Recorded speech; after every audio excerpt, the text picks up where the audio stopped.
banje baramutsa ndabifuriza umwaka mushasha hamwe na Noel nziza hamwe na nyakubahwa nyicubahiro cacu ari we Serarumu. Jewe nkaba nitwa Niyibitanga Anosiate, nkaba mvuka mu ntara ya Ruyigi, komine Butezi, zone y'Igagiza, akabato narifise Sakambi. Jewe murabona ukungene meze ngira iyi sanganya n'iyi modoka. Iyi sanganya yambaye ko turi ino i Bujumbura, imodoka iraza irangunga isanga aho turi. Tumaze kuburana n'uwo muntu intahe iramwemeza ko ari mu makosa, nawe nyene aravuga ati je ndi mu makosa. Rero tumaze kuburana baramucira amahera y'indishyi y'akababaro bazompa asirase yiwanje ni Bikoro.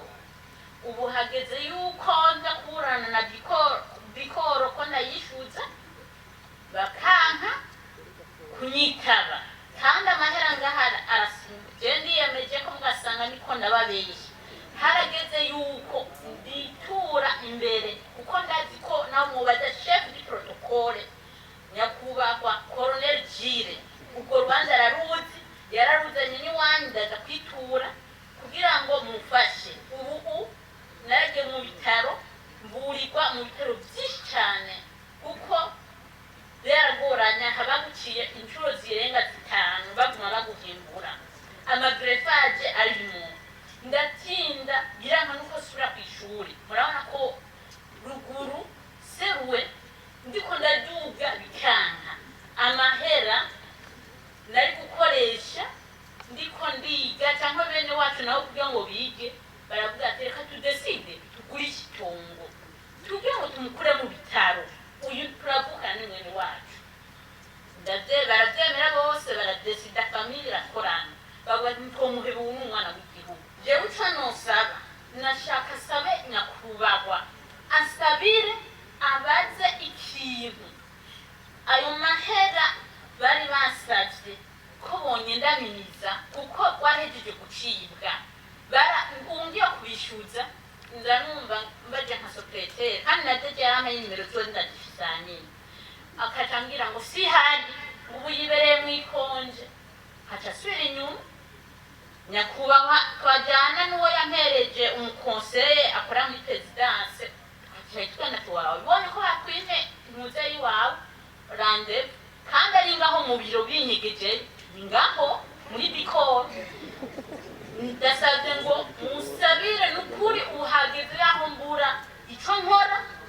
Abantu bose muvuga muti kubera ibihangange byarananiranye, ntimunzanire urubanza rugifise isaganirizo, rugifise iyungururizo. Ubwo muzi ko gwaheze unyene shaka mugwandikishe sinirwe ndandishura izindi nyisho, nzoca nigira jewe nyene iyo asirase Bikoro. Burya hoze itegeko ryo kuyihagarika ati nawe kuva Bikoro tuguhagaritse imyaka 5 yojoheko. None ninde ari hejuru y'amategeko muri iki gihugu? Abo bose ni mu vyandike, nzokwigira hanyuma nanje nsindwe, nzobaserukira kuko nivyo jeje, nzobaserukira. Emwe mbere n'ufise ikindi kibazo kwa cibihanganye ntirirwa aragira ngo iki ntuzeye ariho umuvugizi nandenza ko Claude Haji camugenda mu vyandikisho uti jewe mfise ingorane n'iki gihangange ntimuzane izigifise ingururizo, ntimuzizane kugira ngo duheze turabe ibihangange. Nzoyivugira habona kuko nabo bamenje habona, nta kibazo je nzobakingira ntibikubundi.